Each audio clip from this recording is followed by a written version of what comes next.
What up, world? It is Sunday, and of course, you've got it locked to the KnoItAllz, your favorite sports podcast and culture podcast that is out there right now. And I'm here with the usual suspects, myself and Big-G and Tate. Now, wait a minute.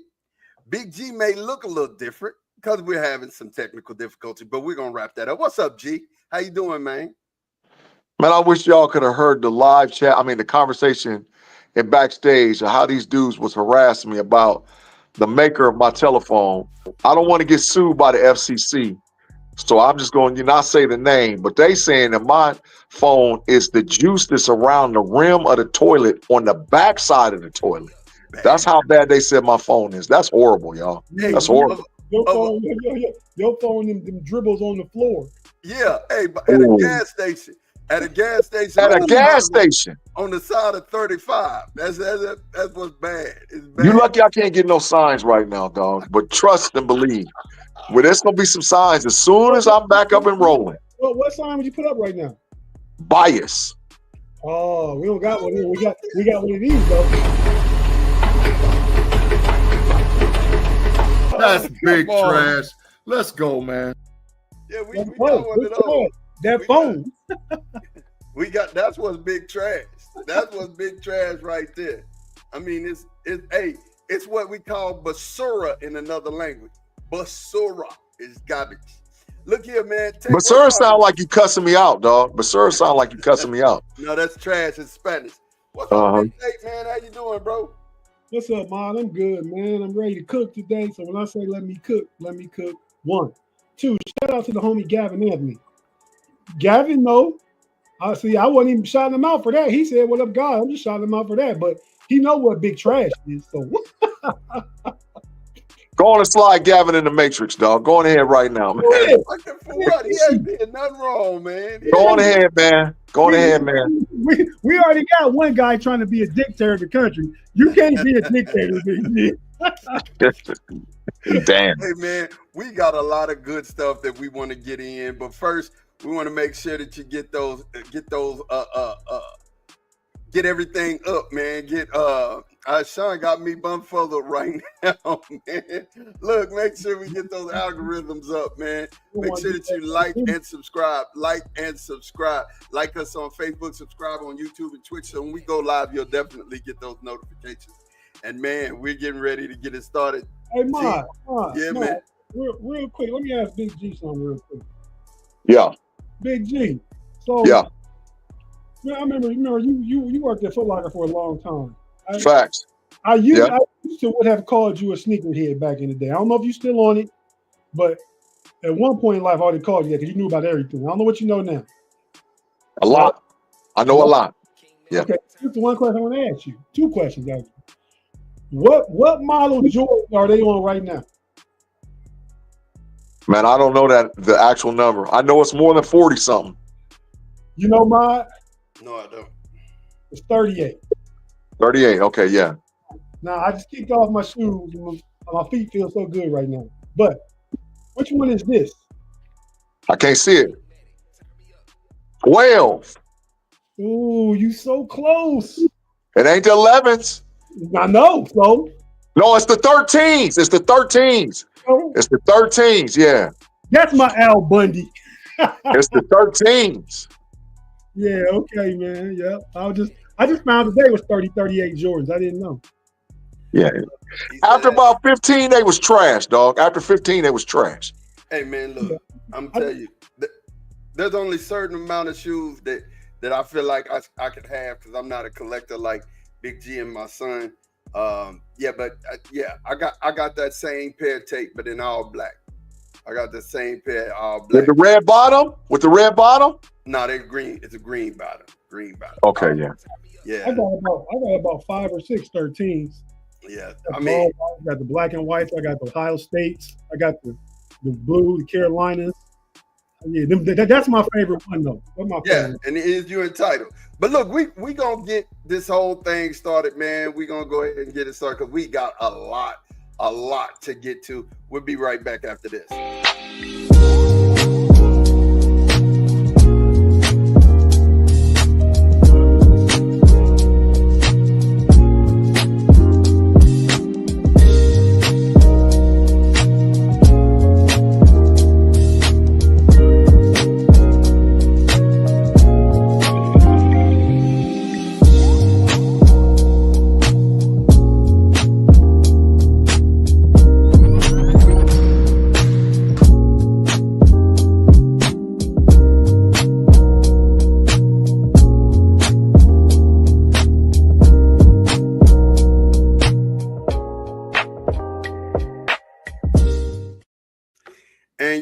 are back, definitely here with the know-it-alls. And look, Tate. Oh yeah, okay. Yeah, I like them. The 13s is big trash. No, the 13s is at least top five all time. First of No all, way. Out of 38 models. No way. Yeah. First of all, No. G wants to say everything, man. Everything's trash. Everything that we do is trash. You know what I'm saying? If he had did it, it wasn't trash at all. It wasn't trash at all. In order. 4s, 3s, 11s, 12s, and 8s. In order. You don't got no ones? 1s is trash too. 11s. 11s. And then 11s. Them is top 5 too. So what's your top 5, Tate? My top 5 is 11s, not in order. 11s, 13s, 3s, 1s, and probably I think it's like the 18. Look like The 4s? Them is 11s right there. Them is 11s. Yeah, Them is 11s. Yeah. 11 has to be in your top 5 or you're not a sneakerhead and you don't know. But you know what? I ain't giving Jordan no more bread, dog. I'm not giving him a nickel. I'm on straight protest with Jordan, dog. Straight protest. Well, since we talking, because he out here trying to say he think he the GOAT still and he's so far off. Yeah, and all his little cronies, like somebody on this panel, we gonna figure out who that is, the biased man himself. But we gonna go ahead. Go ahead, Mod. Look here. Before we even get to talking, I want to send a shout out. My boy Tate don't know that I'm finna do this, but I'm finna do this. Ellie Dela Cruz is already in mid-season form, and they just started spring training. Boy, first pitch, left hand, home run. First pitch, right hand, home run. Boy's ready for an MVP season. And I mean, I just gotta say it. Ellie Dela Cruz may be the MVP of the National Baseball League this year. Major League Baseball. Watch. Ellie Dela Cruz is off to a great start. I mean, it's just spring training, bro. It's just spring training. That's not really a hot take. I mean, he was 8th and voting last. I expect at least to be top 3 this year. So you're right. It's not really a hot take. Like if you go to Vegas, you would see he ranked high up there. Yeah, no. So Tate didn't know that I was gonna sneak in a baseball take, but I had to sneak one in. But we're gonna start. We're gonna start with basketball, man. Let's go ahead. Football. Oh, we want to start with football. We go ahead and get it in. So first and foremost, I want to talk about, because last week we gave you our draft for our teams 1.0. This year, this episode of the Know-It-Alls, I want to talk about our cap hits, right? And I want to talk about what we need to do with the cap, with the Steelers and the Cowboys. We're gonna start with the Steelers, man. Right now, total cap. Why we always gotta start with the Steelers first? When you a headliner, you go last in the show. Oh, that's facts. That's facts. Well, that's facts. It's all about us, dog. It's about us. Since it's 2 of y'all, what I always allow y'all to do is stretch out. I don't need much time, but I'll go ahead and take a lot of time. That's what I'm saying. I'll go first. Not a problem. It's not. See, I'm humble. I always take the low road. You'll find it out. Look here. My Drake, we kenned you. Oh wow. I don't know. Yeah. Facts. I don't know if that's the truth, but we'll start. Courtesy of my guy, Law Nation Sports, man. This is our cap space in every move that we need to make, right? Dak is just a restructure. If we push that button, he don't have to agree to it. But giving him a one of those void years, that's why the salary cap is. I mean, first and foremost, $23 million it went up already. You know what I'm saying? But wait, hold it. You just said that he don't have to agree to it. That's not facts. Any restructuring, every contract has to be agreed by the player. It is facts, my G. The team, unless they're cutting, or dropping you does not have to. It's a void year. It's what they call a void year, and they switch it into that void year, and they still pay him that amount of money. They're just not paying him that this year. So 37.1 we could do if we restructure and put it to a void year. Same thing with CD, move it to another void year.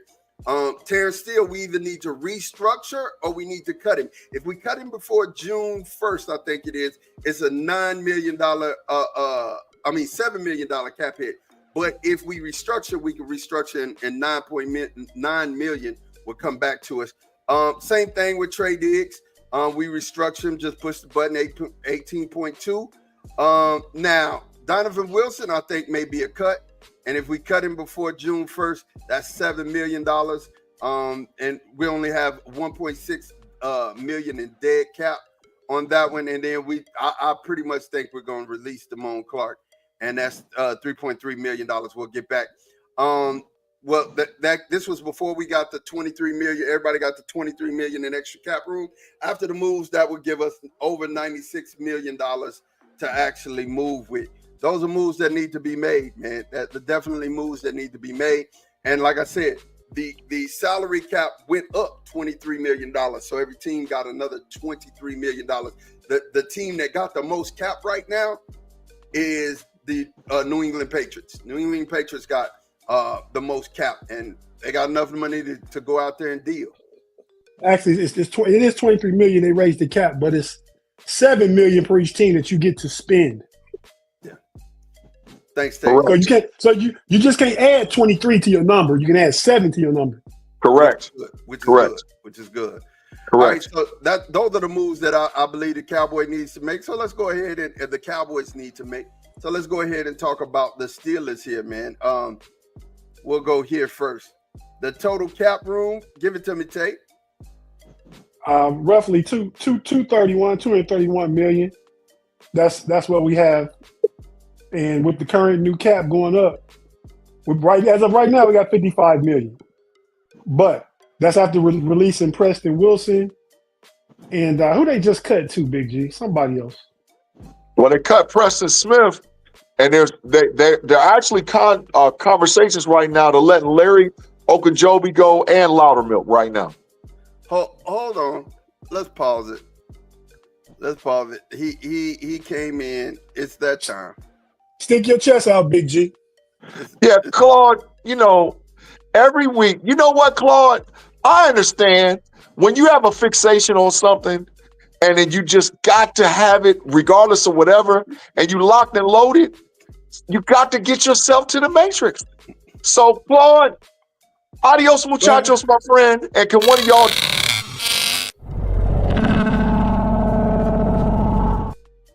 Hey, I wasn't suggesting. I wasn't suggesting Clark go to the Matrix. I was suggesting Big G stick your chest out, talk about that Spectrum internet you got. Well, listen. So you trying to put me in the Matrix? No, I'm just saying stick your chest out. Tell Clark what he said. You guys, it wasn't us guys. We was all here at like 5:40 early, and then you dropped too. I want that now. Let's be clear. I was here, but there's some things happened. Yeah. Okay. And that's why we all was late. That's right. You put Claude in the Matrix. Yeah, no, Claude had to go to the Matrix for that one. He had to go to Claude, the Matrix for that one. I didn't vote for that one, Claude. Yeah, you had to go to the Matrix. You ain't got to vote for Claude to go to the Matrix, bro. You don't have to. Listen. I'm just saying. My vote wasn't for Claude to go to the Matrix. Y'all take 2 out of 3. But I won't win. What's up, sir? How you doing? Yeah. What's cracking, Claude, so man? Let's get back to this, man. Let's go ahead and get back to this. So, the cap moves here, and this is the cap hit for everybody. Take us through this, Tate and Big G. Well, this TJ's last year at $30.5 million. They can restructure him, create a lot of money easy. He's probably gonna go up to the highest paid, which is 34 right now. I believe that's Nick Bosa. So they're going to give him a little bump and raise, stretch out a little more. I don't know how much money that's what they're going to get to work with off TJ, restructuring, but a substantial amount. Same thing with Minka, could be a restructure. Cam only got 2 years left. I think they just let him ride out for the next 2 years. Alex Highsmith can be restructured. Pat Fryermuth, Larry Ogunjobi down there, 10 and a half a year. Big G. He up out of here, dog. He's up out of here. He adios, Cole Holcomb is gone. Up out of here. I wouldn't be mad if Isaac Siamalu was gone, but he probably up out of here. You think he out of here? Up out of here, bro. Up out of here. After all said and done with the restructures and the cuts and stuff, the Steelers can be close to around 100 million. Yeah. About like you said, Ma, about 95. But yeah, but we not like y'all got folks to pay. I don't know. I don't think we got situations like that. Only person Like, we need to pay is we need to pay Micah. We pay Micah. That's just an extension. We go ahead and get him out of here, and get him over. That's the 5th-year option. Yeah, and then Kavontae Turpin. We need to sign him back. But other than that, we're good. We're good on the signing backs. Shout out to the homie Zach Martin, man. One of probably the best guard of all time. One of them. He's Tate, first ballot Hall of Famer. Tate, I argued with Mod about this. I think he might be the greatest offensive lineman ever. Oh, you're going too far. Nah. Who's better? Larry Anthony Munoz. Bro, we looked it up. Zach Martin was first team All-Pro 7 times. Second team All-Pro twice. He only played 10 years. Yeah, so I can say same stuff about Joe Thomas. No, he was better than Joe. Me and Mod looked it up. Yeah, he was Joe played 10. Joe played 10 years, six first team All-Pro, 3 second team All-Pro. He's up there. Zach Martin, not the best lineman all the time. But he's definitely first ballot Hall of Famer.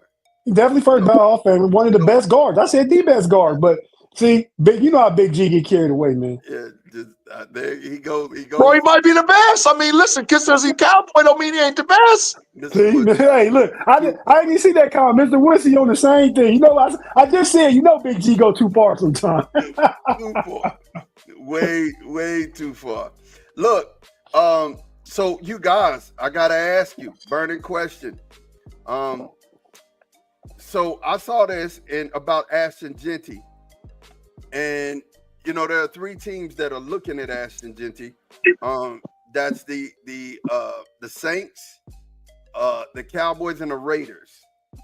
But if Ashton Genty runs and does this, what you're about to see, the graphic you're about to see, man, is he up there with Bijan and Saquon and for like generational running back?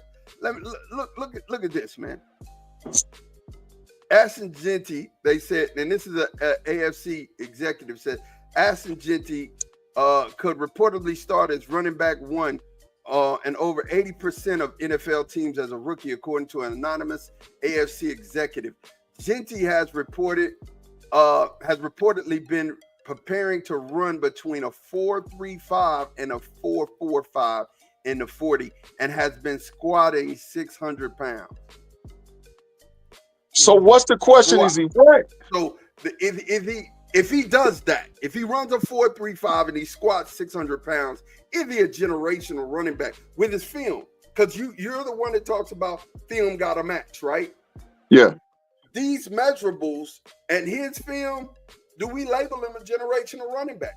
I'll talk to you, Tate. Ooh, gee, well, I'm coming to you. I'll talk to you, Tate. Is it generational? I think he's a top 5 player in this draft. I don't put him in the category with Saquon Barkley or even Bijan Robinson. I mean, because Saquon played – where Saquon played college ball at? Penn State. What conference? The Big Ten. Bijan played college where? Bijan played college in Texas, bro. What conference? The Big 12. He didn't play in the SEC at all? Nope. Oh, well, he might be trash then. I was giving him credit. but nah. So, but Ashton Genty, he showed up well pretty much when they played big name opponents, but most of all his numbers is against lesser competition. I think he's good. If he was there at 21, if I'm Pittsburgh, I really consider drafting him. But I mean, I don't think he's on the level of those guys. He might be just a tier under. Well, they say that at this point, he won't make it past the Raiders. The Raiders are really looking to at 6. He said the Raiders are really looking to make him they pick. No, dog. No, dog. No, dog. So, It don't match. So talk to me, G. You said if he has those measurables to go with the tape that he already has. I mean, squatting 600 pounds is ridiculous. That's crazy work. You know what I mean? The tape doesn't. So let me explain this. There's going to be at least 4 running backs in this draft that's going to run sub 4.4. Yeah. There's going to be at least 4. Name them for us. Travion Henderson, Omarion Hampton, Dalvin Sampson, and probably Ollie Gordon. Nah, 2. Virginia Tech. Oh, 2? No, there's 5. That's 5. This going to run sub 4.4, right? If you put the tape on and you put Ashton Genty's tape on and you put Travion Henderson's tape on, all day and night you're going to go with Travion Henderson's tape being better than Ashton Genty tape. All day and night. So how is this guy supposed to be? See, I hate the terminology generational this, and this. Because the deal is that generational means they have to do something that you've never seen before ever. That's not generational. Now, if he comes and runs a sub 4.3, let me ask you a question. He went for him going for 2,000 yards in a season ain't generational. Bro, he played against UNLV, San Jose State, Santa Clara. I mean, dog, he's supposed to go for 2 stacks. But nobody's done it though. Bro, he's supposed to go for 2. In the Big he's Ten, he's average. You say he's supposed to go for 2 stacks, right? But nobody's done that in college football since Marshall Faulk. Bro, but look what Marshall Faulk, he played for San Diego State. He's supposed to go for 2. Bro. Ron Dane. These are feats that they don't happen often. Bro, in college football now, your competition matters. If you're not legitimately a SEC, Big Ten, ACC, and barely with the Big 12, bro, no, it don't matter, because you saw when he had to play real competition, what happened to him? He got punished. Penn State was killing that boy. Did he still run for 100 on Penn State? Yeah, but look at all the carries he got. He didn't have no explosive runs. 103 against Penn State, and Melvin Gordon did it in 2014 in Wisconsin. Correct. So, don't go all the way back to Marshall Faulk. That's not generational. He's good. I'm not saying he's not going to be a good running back, but to say that he's going to be top 5, generational means the minute you hit the league, you're a top 5 running back. That's not him, dog. AP, that's not him. AP was generational. That's big facts. That's huge facts. Okay, huge facts. Needed to get some clarification. Now, those stats that you saw on the screen a while ago, that's above average. That's above the board. So you think that he's going to be an above average running back? Is that what you're saying? Right now, I don't have him as the number 1 running back on my big board. Right now, I have Omarion Hampton as my number 1 running back on the big board. Oh, I have Omarion Hampton. Oh, absolutely. Look at the film. Put the film on and watch what he did consecutively for multiple years. So one thing, I'm not pulling fast and Genty in any way, shape, form, or fashion, right? I think that he's going to be a really good running back. But there's one thing that he does that I think is exceptional as a runner, and that's contact balance. His contact balance is the best out of any running back coming in. His contact balance is exceptional. I don't agree with that. I think Caleb Johnson is number 1 with contact balance. And I think number 2 is Omarion Hampton. When he gets hit, they don't go down. They always fall forward. Always fall forward.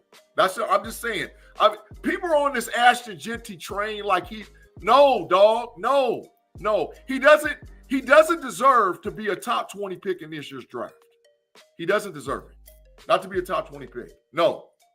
But somebody will reach for him. Somebody will do something. And it sounds like a Raiders thing. Wait a minute. He doesn't deserve to be a top 20 pick, G? No. Is he Jamar Gibbs? Jameer. Is he Jameer Gibbs? No. No, he's not Jameer. Well, you didn't know Jameer Gibbs was until he was Jameer Gibbs. So he was Jameer Gibbs. Detroit to take a chance, jump out there and draft him at 8, and look how it worked out for him. But Somebody do the same thing with Genty. As far as contact balance, in today's game, a lot of runners have great contact balance. So he's not alone in that category.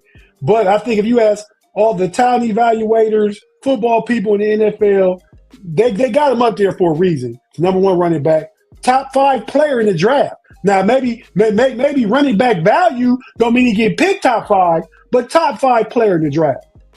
I like that take.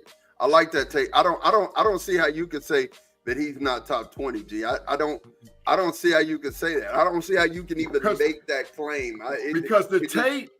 The tape on Amari, if you're talking top 5 running backs. Right. The tape on Amarion Hampton, the tape on Caleb Johnson, the tape on Travion Henderson, the tape on Quinshon Judkins, and quietly the tape on Ollie Gordon is better than this tape. Quietly. If you actually go and put the tape, because you know I watch tape like there ain't no tomorrow, bro. And when you start looking what the dude actually did and versus the level of competition that he played against, bro, he gonna get in the NFL and it's gonna be welcome to reality. Welcome to reality, bro. I'm telling you, I'm not saying he's gonna be a bum, but he better be on a team where they got another dog and got a quarterback. Because if they expect him to carry the load, it's over, dog. Quick. I'm just gonna tell you, Ashton Genty is a home run hitter, right? So Ashton Genty, Amarion Hampton, Caleb Johnson, Travion Henderson, and to me, Quinshon Jenkins. Now he has Judkins. He has a lot of miles on his legs, but that's another person who has contact balance. To me, Quinshon Jenkins. You know what I'm saying? A bruiser in between. I think the mileage you speak of got minimized this year because he shared carries with Travion Henderson. So he's probably fresh as he's ever been in the past few years. Not counting me. He was at Ole Miss. What he played 1 year Ole Miss, right? 3. Yeah, no 3. He played 3 years Ole Miss. He was player of the year before he came. He was Ohio State. Yeah. The year before he transferred to Ohio State. Pause myself. But yeah, I mean, so he had a break last year, so he gonna come in fresh as he can possibly be to the league. Yeah. Okay. Yeah. Okay. Yeah. I just ain't buying the Ashton Genty Kool-Aid, bro. I'm not buying it. No. Bet quarantine first running back off the board. No, I won't bet that because some fool gonna go for it. some fool is gonna pick him as the number 1 running back. And it's like I said, it's gonna be somebody like the Raiders. It's gonna be somebody like that. And I'm like, okay, yeah, go ahead. You shooting your normal. Go ahead. Just because that helps the guys that I want move down. So yeah, go ahead. Take it. Go ahead. Okay. So here's another thing I need for you guys. We always keep y'all informed. It is 5 days to the combine. No, 4 days to the combine. Thursday. Yep. Thursday. So it's 4 days. Franchise tag deadline is in 9 days. Free agency is in 17 days. The draft is in 60 days. Schedule releases in 81 days. Training camp 144 days. Preseason 165. 2025 season starts in 193 days. Listen, first and foremost, the combine is on Thursday. I need right now, before we go to break, I need right now your biggest mover and who you think is going to fall down because of the combine. Real quick, give me your biggest move. Kenneth Grant, defensive tackle, University of Michigan. He can move up the board so fast after he runs his 40 time. Because he's coming in at about 335 pounds, and the boy's going to run a sub 4.7. He's going to run somewhere between a 4.6 and a 4.5. And at 336 pounds, and then you go and put on the tape, that means technically this dude is faster than Jalen Carter. Dog, come on, stop it, dog. That boy can jump fast. The biggest faller is Tavion McMullen. If Tavion McMullen does not run a sub 4.4, like if he's in the 4.5 range. Who are we talking about? Tetrayvon McMullen, the wide receiver out of Arizona. You talking about Tech? Tech McMullen. If he runs a higher than a 4.4, so like even a 4.49 will save him. But if he clocks at 4.5, 4.53, 4.54, oh yeah, he's gonna drop. I got one more too, but I'm gonna let Tate go ahead. Yeah, but G, it's the tape on Tech, man. You can argue, but you can't argue with the tape. But go ahead, Tate. It's on you. Well, I'm going to the lowest hanging fruit, right? Lowest hanging fruit is quarterback position, man. Correct. Those guys always rise. Those guys always fall. Correct. I'm going to go biggest faller first. Because right now, I think everybody got him top 2 or 3. Shedeur Sanders. Facts, Tate. Facts. He dropped. Facts. He might drop to like 11 or 12. He could. You could kind of have that precipitous of a drop for and like Afton said in the chat earlier, and I saw it too. He's not throwing at the combine. Facts. I think that hurts him because he wasn't a guy like that, right? I mean, it wasn't like he's a guy like that. You know what I mean? Let me ask you a question. Here come the biased defense attorney. Go ahead. The representative of the Sanders family. Go ahead. Not just asking you a question. The film, what you've seen Shedeur do, does he necessarily need to throw? Yes. Yeah, I think he needs to throw. You can only up your value. He's just saying I'm gonna stick to where I'm at. He gonna have 15 on blackjack and stay and not take a hit. So he's not trying to take a hit because he know that throwing can hurt him from where he think he at. Mm-hmm. I mean, you know what I mean? Him and Cam are not throwing at all. And if well, I don't think Cam has to. He's the all-time NCAA touchdown pass leader ever. He's done it. He's done it at different Division I schools. Uh-huh. You know what I mean? He led a winning Miami program. They was a little bit overrated because they defense, but with a better record than Shedeur had, better numbers than Shedeur. I think Cam, the best quarterback. So Shedeur is my biggest faller. Your Honor, I rest my case with that one. My biggest riser, again, low hanging fruit, quarterback position. Coming back to Columbus, Will Howard, Ohio State. Ooh. I think he goes to combine, performs well with his stature, 6'5", 230, 235. I think he can probably run like a 4.7 40. And if he throws well, I'm hearing low 4.6. That's what I'm hearing. Yeah, see, there you go. I mean, because quarterbacks always rise. It took 6 of them last in the first round. I think he's the one quarterback over all the others I've not named, Shedeur and Cam Thomas, that can see a rise in the board. Because before the national championship run, we had him like 5th or 6th round. He up already. Yeah. He up like 3-4. He have a great combine. He might be late first, early second. Ooh. I could see that, Tate. I could see that because there's going to be a quarterback that rises that we're not even thinking about, right? We're not even thinking about. Of course, we talked about Jalen Milroe, Jackson Dart.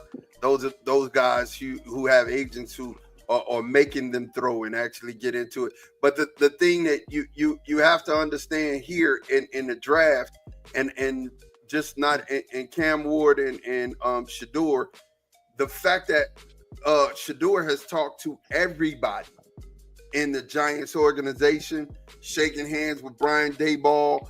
It seems like at the Senior Bowl, the Giants are locked in on Shedeur, right? At 3.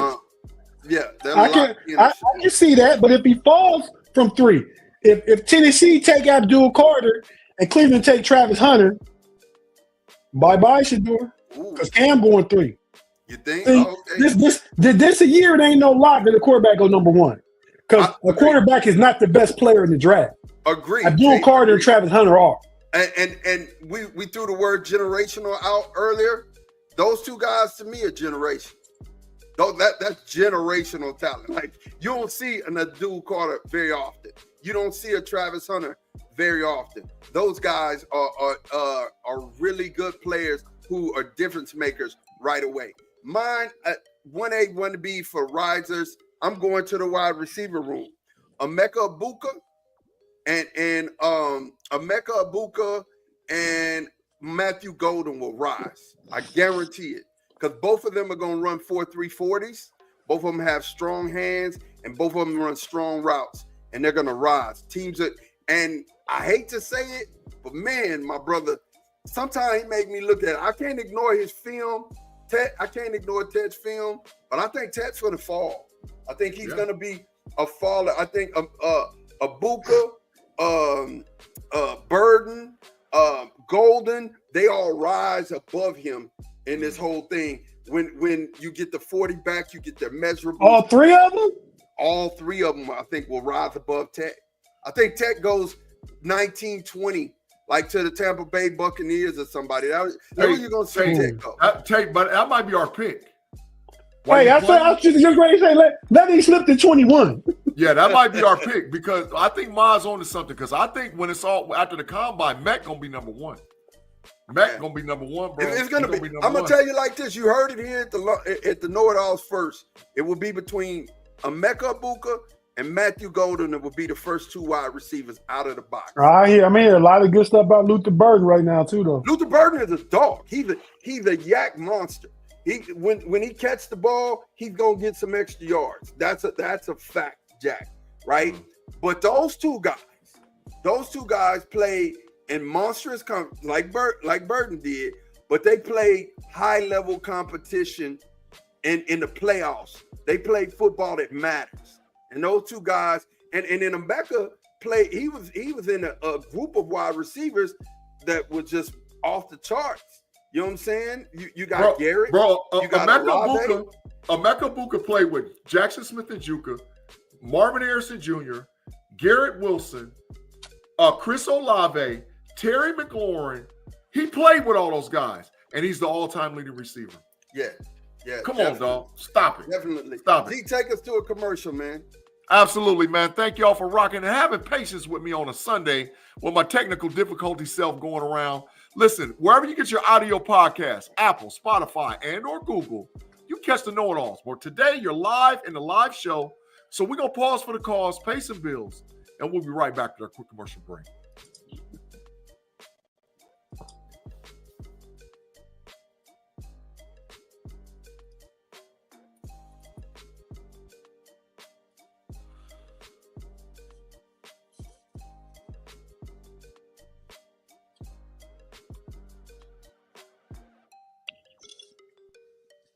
The big fine. I seen them sweet lips. them jokers. Boy, I seen them jokers moving. We're back, you guys. Let's go through some of the comments. I don't want to Wait. You gotta take what you owe, Ma. You know what you owe. A fine. Oh, get my fine. No, you going in the graphic. You going in. He going out. He don't get the major for the fine. But he get the fine. I get the fine. I get the big fine. The only thing good in Texas is Whataburger. But you a wild, Claude. You wild for that. What Claude say? Only thing good in Texas is Whataburger. After saying best thing to come out of Texas is I-35. Yeah, and that bad baby be packed. I don't know if that's a good thing or not. After said the Big 12 isn't powerful top to bottom, in my opinion. Absolutely. Look at them sweet lips. Look at them lips. Look at them sweet lips. Yeah. This boy here. All right. So said, G-Sax, do y'all really think that the Steelers are going after Nick Chubb in free agency? Hell no. Hell no, we ain't going after no Nick Chubb, man. Dog, we'll take – if push comes to shove, we're going to go after Mostert or Rico Dodell if something push comes to shove. But hell no, we ain't going after no Chubb. Tate? It depends on cost. If Nick Chubb on a trial and Nick Chubb can be acquired for $2.5 to $3 million for one season, Steelers take a shot at it because of his track record, his history. Keep in mind, he came off an ACL last year. The Browns' O-line was hurt all year. The Browns weren't that good at anything. Facts. So if Nick Chubb got anything left in the tank, and Mike Tomlin calls him Mr. Chubb, you know, put a sir handle on his name, Mr. Chubb, like Mr. Jackson, Lamar Jackson. Yeah. But you know, Big G got that special nickname for him. What you call him, Big G? Oh no, not today. No. Not today, because I'm not going in the Matrix. What in the world? What in the world? That ain't Matrix. That's Disneyland. Look at that. Mr. Big-G, I agree with you 110%. Oh, he was talking about that. He was talking about Genty. Claude know a little bit. I mean, it's because he's been sticking close to the show. That's his game moves up, but every now and then he just bucks the system and said, "To hell with y'all. I'm going home." I'm gonna take my ball and go home. To hell with y'all. I'm going home. So, Andre Green said, "Is Quinn Ewers going to be at the NFL Combine?" He will be, and he is going to throw. He better be. Yeah. I don't know. I don't know if he can improve his stock or not. I don't know. He got film. He don't have a like an outrageous amount. I think that he'll probably end up going in the third round. So maybe late second. Maybe somebody like the Cleveland Browns is gonna pick up Quinn Ewers. Watch what I tell you. It's gonna be somebody like that. You're gonna be like, oh, I can't believe they did it. That's for mine. I had to find it real quick. Okay, thank you for finding me. Yeah. But like I said, somebody like Arizona be mess around and got him. Got who? Quinn Ewers, Arizona, the Browns, somebody like that is gonna get them. Okay. G-Stack said the biggest mover, JJ Pegasus, defensive tackle from Ole Miss. Last thing before we get on football, I'm gonna definitely let Big G say something that I gave him credit for, but y'all need to check this out because it's real. Let's see here. You looking for my G-Stradamus? No, I got you. Let's see here. Afton said that she don't feel like Shedeur is pushing the win. Mm-hmm. And Claude said Will Howard is a 5th or 6th round, a career backup if he makes the league. Big G. Claude, you gotta go. Yeah, you gotta go. Gotta go. Listen, Mod, go ahead. It's 2 men already on it. Go. Bye. Goodbye.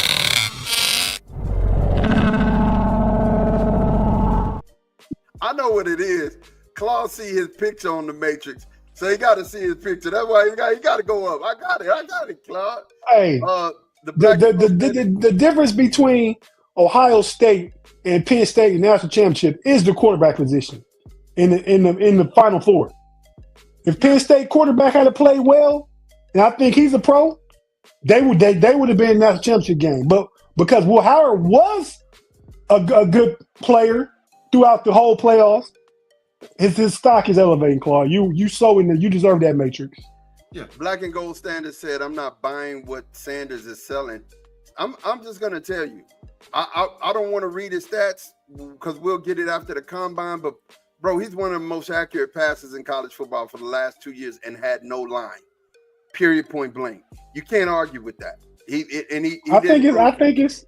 I think his accuracy is great, but I also thinks he holds onto the football, which he won't be able to do in the league. That joker run 20 yards back and do all that stuff that's going to get him creamed in the league. Well, first of all, did you hear what Big G said earlier? A defensive tackle running a 4.5. You know how hard that is to get away from, brother? A 4.5. You're not getting it.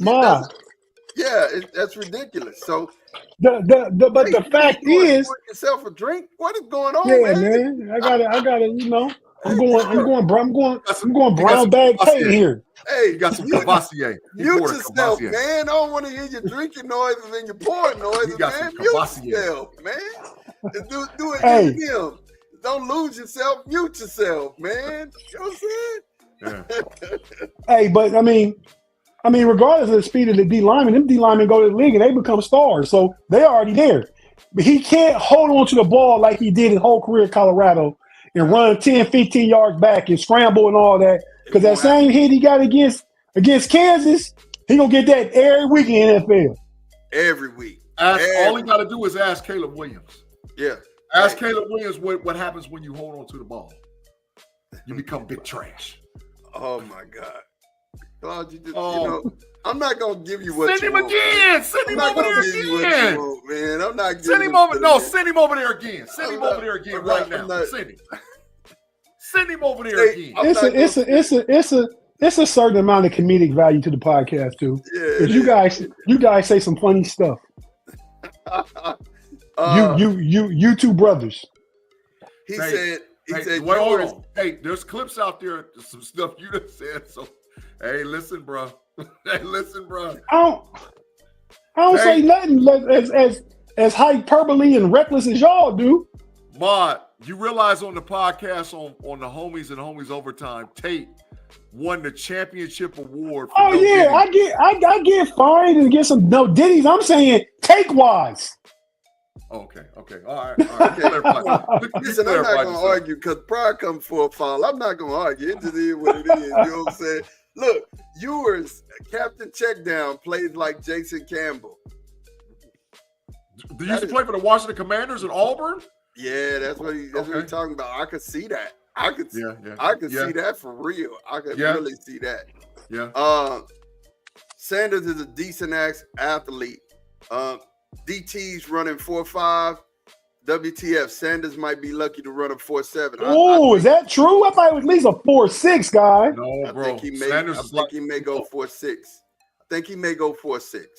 But a 4.65, not like a 4.62. Check this out. You know what's going to be scary? There's going to be at least 5 defensive tackles that's going to run sub 4.7.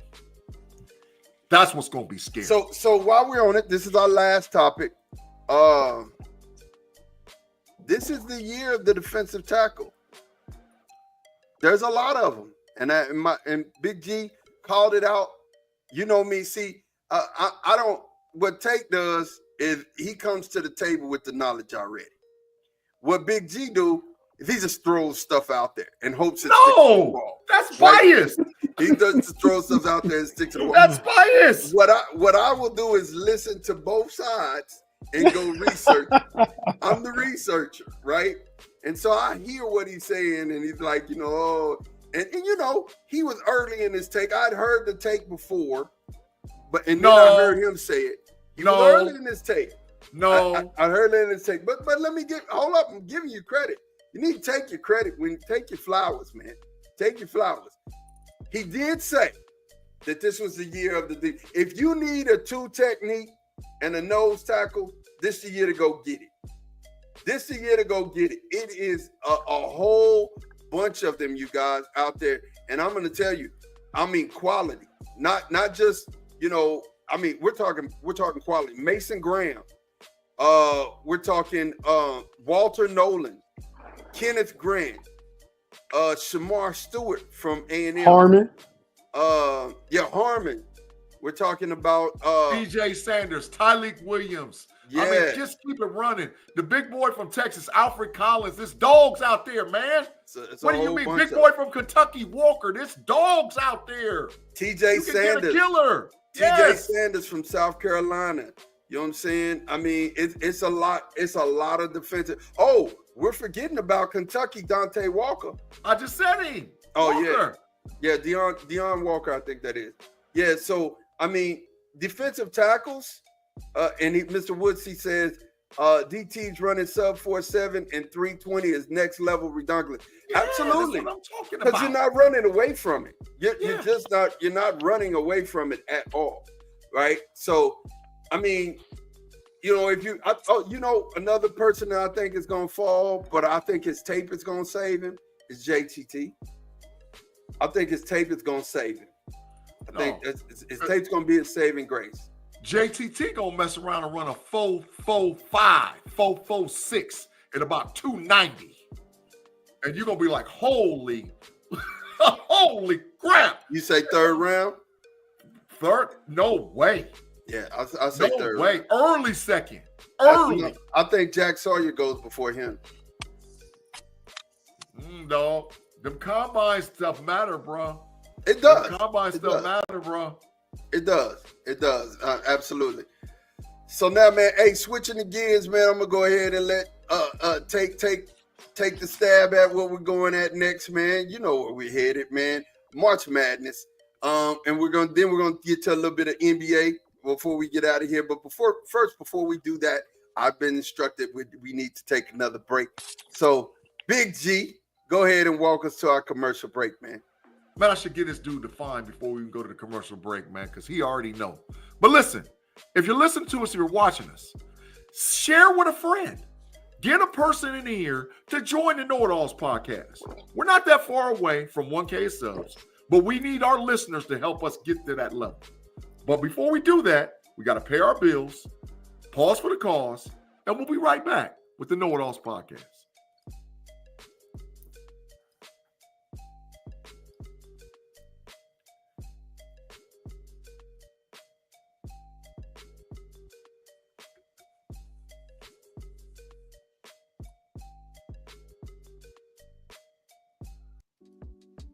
And we are back, man. Look here, I'm gonna tell you something. First and foremost, bro.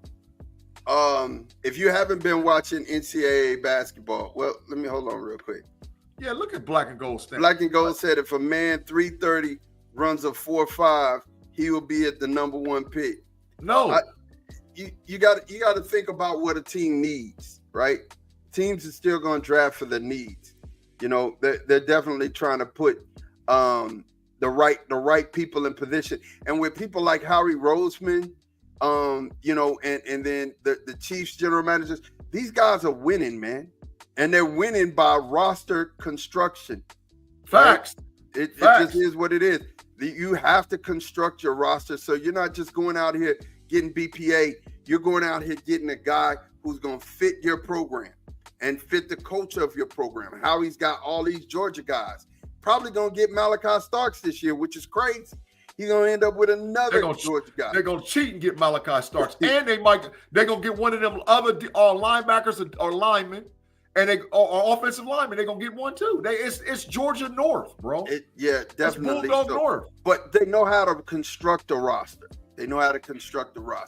Tate has, and we're shifting gears. Tate has been watching college basketball, which is crazy. I mean, I love to hear Tate watching college basketball, giving us reports on it. That makes me happy. You know, if you know anything about college basketball, which I know he does, who's the best conference in college basketball right now, men's basketball, moving forward? That's easy, man. You shouldn't even ask me. I'll let Big-G answer that one. What? Why I got to take the easy subject?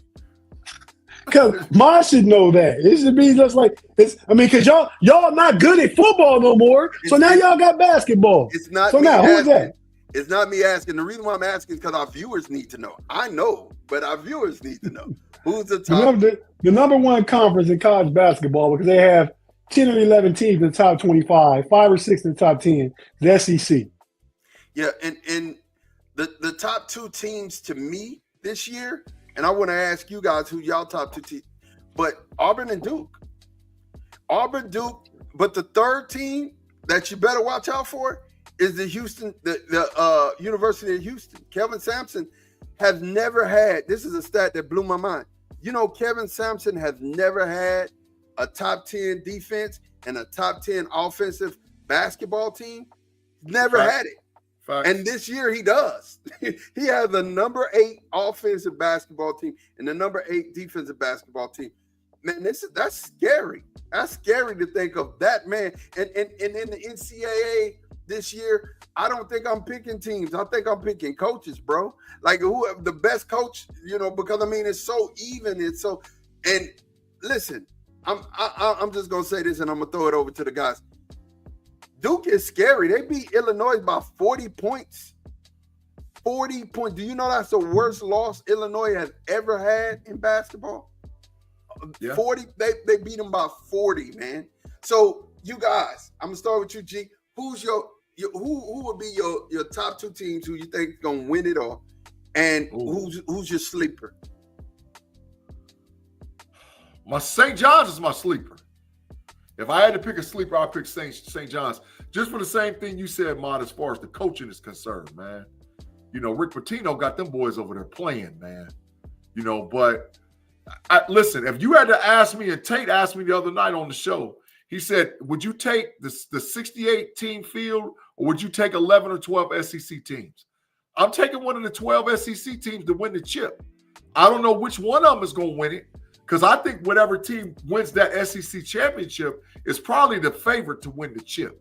So I don't know if it's Tennessee, Bama, Auburn, Mississippi State. One of them ones like that could get hot fast, man, and win it. So I'll take the SEC to win it, but I just don't know. I don't know which one, but my sleeper is them St. John's Redmond, bro. The St. John's, Rick Pitino know what he's talking about, dog. He know what he's talking about. And in a tournament, yeah, they can get one. But it's going to take, I think it's going to take, unlike other years, it might not necessarily be guard play that gets you over the top this year. Ooh. I think it might be big man play. Ooh. I think it might be big man play where you can just dump it low and the big man take over. It might be big man play versus guard play this year. Wow. Tate, G Stacks, can my UNC Tar Heels make the tournament? Make. Oh, big fine. Oh, got him. Big got fine. him. Big fine. Big fine. fine. Lips. Big fine. Big fine. Got him. Got him for the big fine. My bad. My question was which tournament? That's a NCAA? Yeah, that's NCAA tournament. No, wait. They make it NIT, but they ain't making the NCAA tournament, man. You know, shout out to the homie G Stacks and the homie Pay, because Pay is a North Carolina fan, and he kind of suffering right now. But yeah, this not their year. I can't be one to talk. I'm an Ohio State basketball fan. They got beat today by they big trash. So maybe that's an NIT championship, Ohio State versus North Carolina, because them boys gonna be playing in NIT. Trash, man. And they trash. Sleeper. He said, Mr. Woodsie says, sleeper, why not Michigan State? Michigan State is good.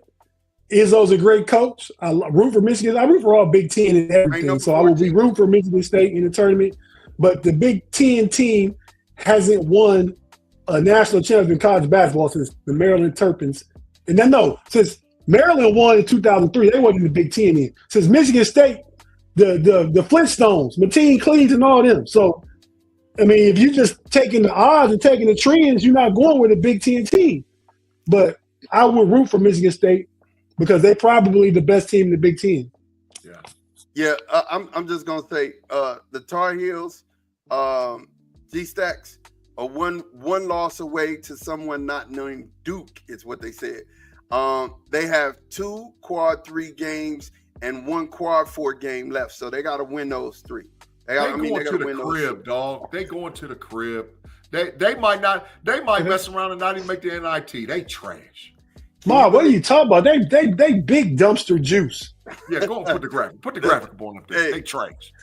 Hey, look, you know Gonzaga's on the bubble this year. Gonzaga's another team that's on the bubble. I can't believe that. Well, it's a lot of teams on the bubble because we talk about the NIL and the transfer portal in college basketball.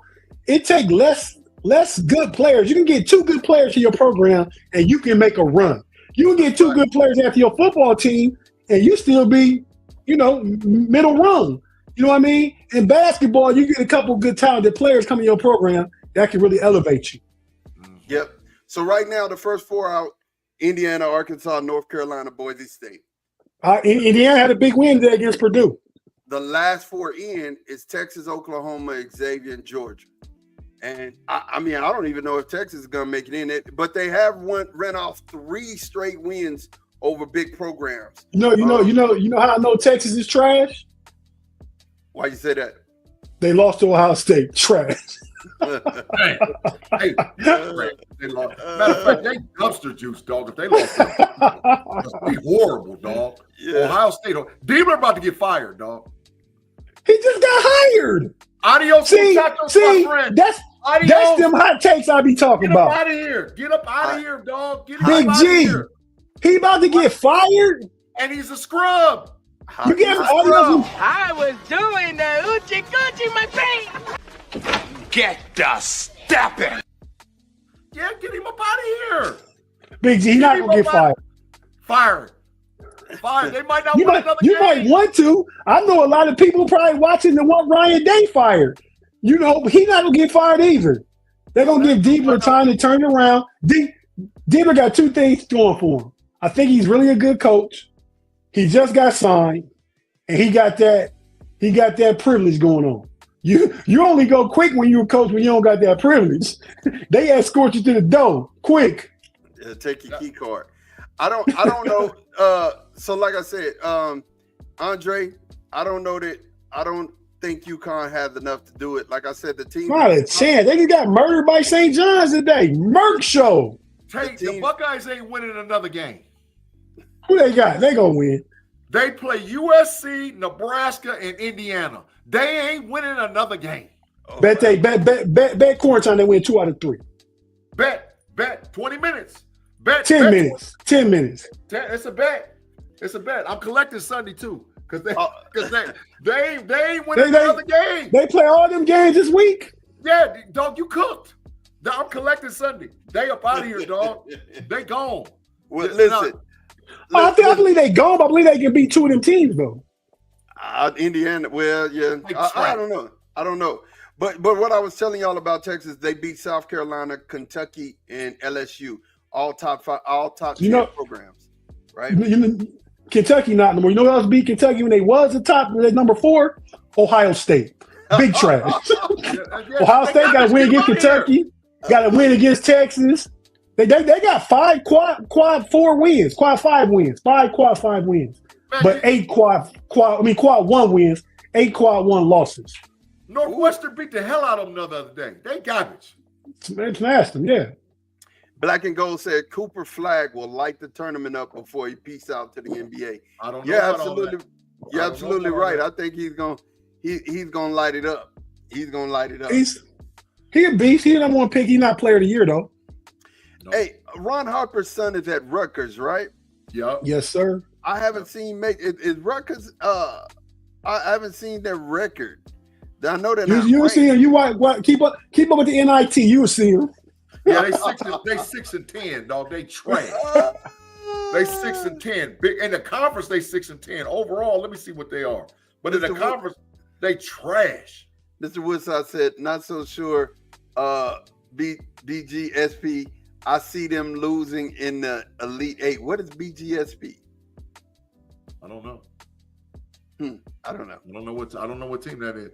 Oh, he's talking about Duke. He see Duke losing in the Final 8. No, but I'm saying. Yeah, but what's BGSP? I don't know what BGDP. No, it's BG. Hey, I hate to say this too. Michigan is a sleeper too, dog. Michigan got 2 7-footers that can play, bro. They got the boy Goldston. They got that boy Wolf. Wolf is a beast for Michigan. Yeah. But they lost. They lost to Michigan State the other day. But Michigan State is 22-5, dog. Yeah, and Michigan. So right now we can wrap this college basketball up. Pick your Final 4. Don't matter seeding right now. We don't know who's gonna be where. Pick your Final 4 and then pick your player of the year. St. John's. Ooh, Final 4. St. John's. Ooh, Tennessee. Michigan State's. Alabama. Ooh. Big G, tell you the truth. You might got 2 or 3, I would say. I'm going to say Alabama. I'm going to say Auburn. I think, so they usually dominate football, but they don't no more because Ohio State, Michigan took it over. I'm going to say Auburn, Alabama. I'm going to go ahead and go with my heart, go with the Big Ten, Michigan State. And my last one would probably be this one for Mob, man. I'm gonna go Texas A&M. Ooh. I like so it. That's 3 SEC teams, right? Yeah, I got two. I got Auburn. I got Duke. I got Alabama, and I got Houston. Ahmad, I wanted to put Houston in so bad, bro. I did, but I was thinking about their bigs, and I'm like, man, I don't know if they got enough. They got guards. Houston got guards, but they bigs ain't right, man. I'm gonna tell you, Florida's hard. Big G, Florida nice too, but Big G, I'm getting texts from folks talking about you. You so funny, man. Talking about me? Yeah. Oh, it is what it is. It is what it is, man. Florida. He said Florida's gonna be in the mix. I'm again. Florida is. But the mix is Sweet 16 weekend. Then it's that Big G. You know what it is? Double salute. No, it's 1, 2, 3. It's 1, 2, 3 Cancun. That's what it is. 1, 2, 3. Hey, we got to get one of them signs, Big G. For the tournament and the playoff. We gotta have a 1, 2, 3 Cancun. Or going fishing like they did with Charles and Kenny them at the All-Star game. Yeah, you gone, dog. You going fishing. Hit the bricks. Houston and Duke Elite 8 losers for me. I hear you. I mean, go ahead, Tate. No, you pick Houston and Duke, obviously. That's why he said. Yeah. Okay. Auburn, Wisconsin, Iowa State, Michigan State. Good. Iowa State. Put them in the matrix, Big G. I like it. What? Iowa State. Wisconsin? Iowa State good. Iowa State good.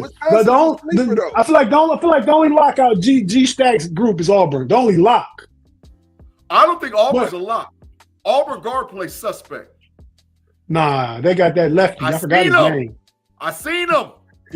Big G, they got what? 1 or 2 losses in the whole season in the SEC. They suspect. They got 2 losses. I'm telling you. They're 25-2, G. I don't give a damn. I'm telling you. And the last part of the question, they got the player of the year in Johnny or Johnny Johni. I don't know how you say his name. Broom. Yeah, Broom. He scored 31-14 the other day against Georgia. Somebody ranked Georgia. There you go, Big G. Yeah, Georgia. And Cooper Flagg had 16, 7, and 4 or something like that. So he started to pull away from Cooper Flagg as far as the player of the year go. Tell you, the only team that beat Auburn, the one team that beat Auburn, and I got to find the other one, Duke. Was Duke. It was early this season at Cameron Indoor, like first or second game of the year. It's a reason Duke ranked behind them. They're going to have to – well, number 4 is a forward center. So they're going to – listen, I'm telling y'all, I believe wholeheartedly that it's big man play this year. Yeah, guards, but I think they're going to have to just keep dumping it low, bro. And your big man going to have to show up. If your big man don't show up, because there's teams that's got 3, 4, 5 big men that are super athletic. Georgia's one of them teams. Tennessee's one of them teams. They got a whole bunch of bigs, bro. And if the bigs start running up and down on the floor on you, oh, dog, you in trouble. You in trouble. Guard play will be there, but Kansas can get hot. Kansas got 2 bigs. KJ and Dickerson, man, them 2 boys get hot in the tournament. Hey, listen, it's going to cause problems. It's going to cause problems. I hear it. I hear it for real. What's Black Gold talking about? Where's Steve Smith come up at? So y'all don't know, huh? No. I hate to put – so I don't like this, but Carolina Steve Smith senior. No, he's not talking about – he's talking about Steve Smith, the wide receiver, Carolina Panthers. Yeah. Well, see, it's just some stuff over the weekend. Shoot it to the Matrix. Steve Smith, over the weekend, Steve Smith got caught having relations with someone else's wife. The guys found all the screenshots, put it up on the internet, called Steve Smith and was like, hey, man, I want to talk about this. And Steve Smith said, I'm sorry, and then hung up the phone. That was it. It wasn't just a regular average old dude. It was somebody that was working for the Carolina Panthers, dog. I don't know who it was. It was a guy that worked for the Carolina Panthers. I doubt that. I don't know that, but I do know that the guy, because I listened to the whole thing. He sounded Hispanic. I don't, But anyway, whatever the case may be. The dude put screenshots out on social media between Steve Smith and his wife. Yes, I mean he put them on social media. Yes, his wife was very descriptive on the things that they were doing, and then he called. Put Steve Smith Sr. in the Drake Matrix. That's where he needs to go. The Baltimore Ravens. It was the Baltimore Ravens employee. I'm looking at it right now. Okay. Yeah, well, that ain't worse than what was his name? Wait. He was the band director. The guy The guy whose wife he slept with, the dude was the band director for the Baltimore Ravens. I don't know. Well, that ain't nothing. Our one that wanted to be president at the time put Lindsey Graham's whole phone number out there. So we've seen that sucker stuff before. What was his name, dude, from right here where I'm at? Keep going, falling off the wagon. Played with LeBron, was supposed to be smashing LeBron's mom back in the day. Oh man, that's sad. Delonte West. Delonte West. Yeah. And man, Tony Parker was banging Brent Berry, his own teammate wife.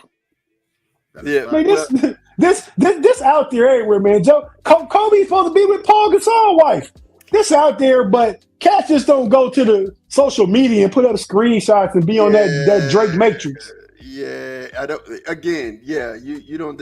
Again, and then that's why I don't like putting that kind of stuff out in the world. You know what I'm saying? Because people make mistakes, or they do whatever they do, and it's none of our business. But I mean, the man was hurt, so he went to social media. I was gonna say that just be hurt pride and hurt feelings. That's what that is. Yeah. And you lash out in a sucker way. Happens all the time. I had one sucker attack in my life. I won't get into it, but all men at some point or other have a sucker attack. I had one. It was probably about 1993-ish, 2-ish, something like that. I know exactly what happened. But I'm not saying nothing. I know exactly what happened. You might, and I'm cool with the dude to this day. Facts. You know what I mean? But I had a sucker attack before. But we talking over 30 years ago, sucker attack. And it's just again, but it wasn't no social media though, Ma.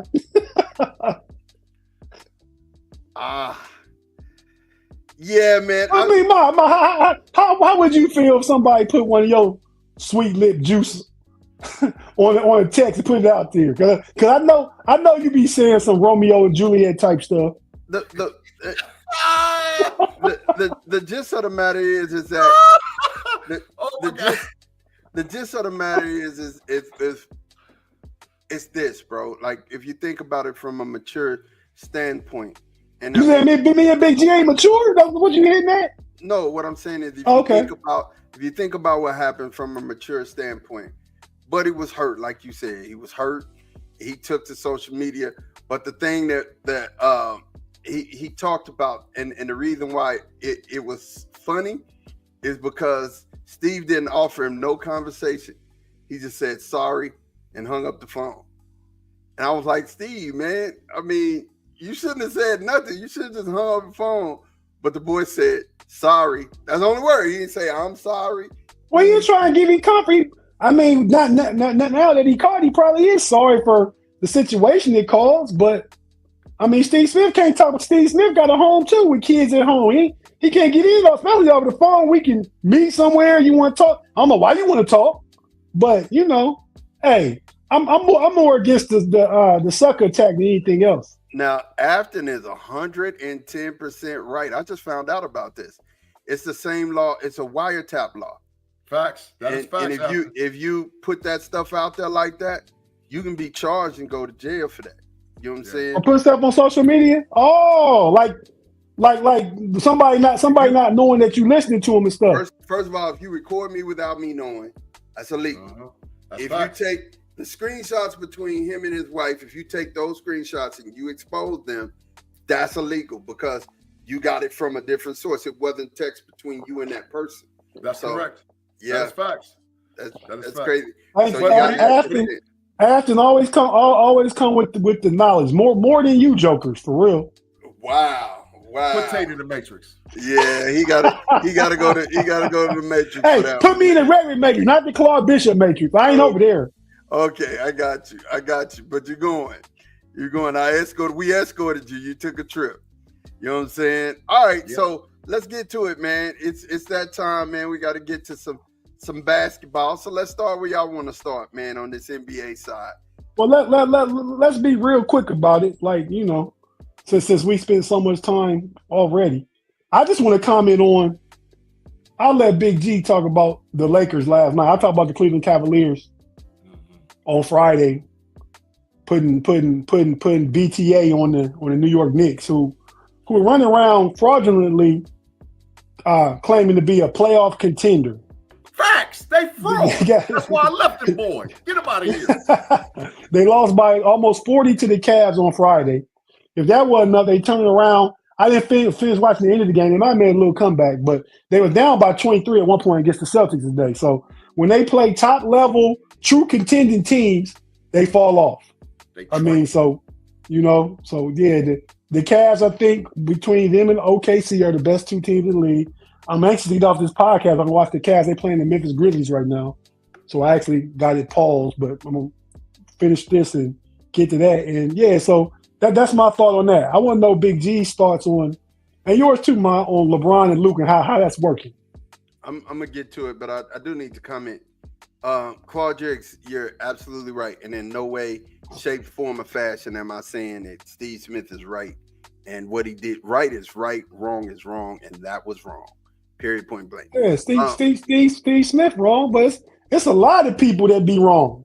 Yeah. I mean, so I'm not justifying Steve Smith either. I'm just saying, but it's happened all the way over time. Yeah. Big G. Yeah. Go ahead, comment on Luka and Braun together, because I got some stuff to say as well. Yeah, because listen, ladies and gentlemen, I already know where this dude is going. Fine. I can't wait until we get the bias. We got to get the graphic. We got to get the graphic for the bias land, like the Munchkin land. Because remember when there's multiple areas for the Matrix and all whatever else. You like the governor of the bias land. So I know where you're going with this. But however. Do you? Oh, absolutely. So you definitely know where I'm going. Where I'm going. Well, Who is the greatest player of all time, Ahmad Bale? It's not where I'm going. Okay. Well, trust me, the conversation where I'm about to go. Matter of fact, let me go there since you know me so well. What I'm about to say is the Lakers. This is what I thought the Lakers were gonna look like, right? Okay. Braun and Luka together are offensive gold. I mean, offensive gold. Okay. I think their problems will come because they need a big. I think that's where the problems are going to come. You mean like last night when they played Joker and held them to 12 points? That's what you mean, a big like that. No, I'm saying they're gonna need it. They're gonna run it in the playoffs. You're gonna run into teams who's gonna big you to death. Now, besides Joker? They're getting an offensive struggle. Man, listen, OKC is like that, bro. Okay, man, ain't nobody thinking about Chet Holmgren, little bony self. but my thing is, if they get caught in a blender of threes, and I mean, it could really happen that Braun them could really take over and make a deep run. But we got to see. I'm just concerned about the lack of bigs. But go ahead, GC. You knew I wasn't going to say that. You knew I was going to say that. Did you? No, there's still some bias in there. It's no bias. Still some bias. Go ahead. Listen, the Lakers are 8-2 in their last 10. I think the Lakers can go at a minimum of 8-2 in their next 10. At a minimum. I think the Lakers could run off 7, 8, 9 straight in a row. Because go back and look at the Mavericks version that made to the NBA championship last year. Ball dominant Kyrie Irving, ball dominant Luka. Now you got, in my opinion, an upgrade from Kyrie Irving and LeBron James, who's still a top 5 or 6 player in the league. When they giving you buckets every time down the floor. And the more that Luka hangs with LeBron, the more dangerous they get as far as a team. They're setting you up for lobs, backdoor passes, everything that you can think of to make a player look better. Player efficiency for the Los Angeles Lakers is at an all-time high. And they don't fall off when one of them goes to the bench because Reeves then becomes the ball dominant card with them. So they got a 1-2-3 punch, man. And I'm gonna eat crow because Pay was talking strong about the Lakers, and I was like, I don't know. Oh, I see it now. I see it. The Lakers gonna mess around and get to the chip. They're gonna mess around and get to the chip, bro. I'm gonna be real quick about this. And Pay wasn't the only one said it, Big G. I just said I need to see a couple games of sample size. Yeah. And the more and more I see, the more and more I like it. It's gonna work. Here's the thing. Luka just now, remember Luka got traded and hadn't played since before Christmas. Facts. So He's 4 games in now. Facts. The Lakers look well. LeBron, in all his greatness, and just for today, for my homie LB, I wore the GOAT necklace. The GOAT. King GOAT. We call him King GOAT, man. Yeah. King cheese. King goat cheese. King cheese. And every time this dude play, every time you probably watched last night, man. It was a good game on TV. You watch him go a rung higher each time than Jordan. But because, well, let me tell you why. LeBron and Luka are both systems. They are the system for the teams they play for. But their basketball IQ is high enough that they can merge them systems together. And that's what they're doing. I mean, LeBron let Luka come up, bring the ball up, set it up, make play. I see LeBron stand in the corner last night, hitting threes, cutting to the basket, get down the break, catching loops. He don't have to be ball dominant. You know what I mean? He can pick and choose his spots now, which is better for him, which might add another year to his career. You might be looking at LBJ for 2 more years playing at this level right here. Now that he got Luka, 2 more years playing at this level right here. Top Big-G say top 5 or 6, which could be true. I'm just gonna make it easy and say top 10 player still right now at age 40. Ooh. He had a bad game last night, 23, 12, and 5. Bad game. Luka led him in scoring. And he played defense on the Joker. He played defense on what's the other boy name they guard with the afro? Jamal Murray. And not like the whole game, but in key spots, he's picking them up, playing physical, keeping them in front of him. Blocked 3 shots last night. LeBron did. He could be a secondary player. That's something Jordan could never be. When he was 40 at the Wizards, he's trying to be the man. Still trying to be the man. He had Jerry Stackhouse. He had some good young dogs there. That they had to lose at age 40. They was losing. I don't understand how every conversation that you have about LeBron, you have to bring Jordan up. You know what I'm saying? First and foremost, because we always do, because he's the GOAT. The Lakers only have 4 good players. They're not making a deep playoff run, is what Thomas said. That's biased. Listen, I'm just going to let you know because I'm not going to turn this into an argument, because we could definitely go there. But longevity doesn't make you the greatest player to ever play the game. Sure it does. No, it does not. Consistency and longevity adds to your resume. Is Emmitt Smith the greatest running back to ever play the game of football? No. Oh, who is? Jim Brown. Okay, Jim Brown, right? And why is Jim Brown only played a couple years? Why is Jim Brown so great? Because he dominated for them 10 years. Oh. LeBron been dominating for 20 years. You dominating. You proved my point. When Jordan, you dominate your time, you the Jordan dog. dominated. He had 3-peats. 2 of them. 2 3-peats. 2 of them, right? LeBron ain't never did that. Michael Jordan was the defensive player of the year, the MVP, and won a championship all in the same year. LeBron ain't never did that. Sustainability and longevity has everything to do with greatness. Why is Tom Brady the GOAT? He won 3 Super Bowls the first part of his career, and then 4 more Super Bowls the last 8 years of his career, in a 21-year career. LeBron in year 21, Tom Brady been to 10 Super Bowls. LeBron been to 10 NBA championships. He has and ain't won before. And money won 6. Come on, okay, bro.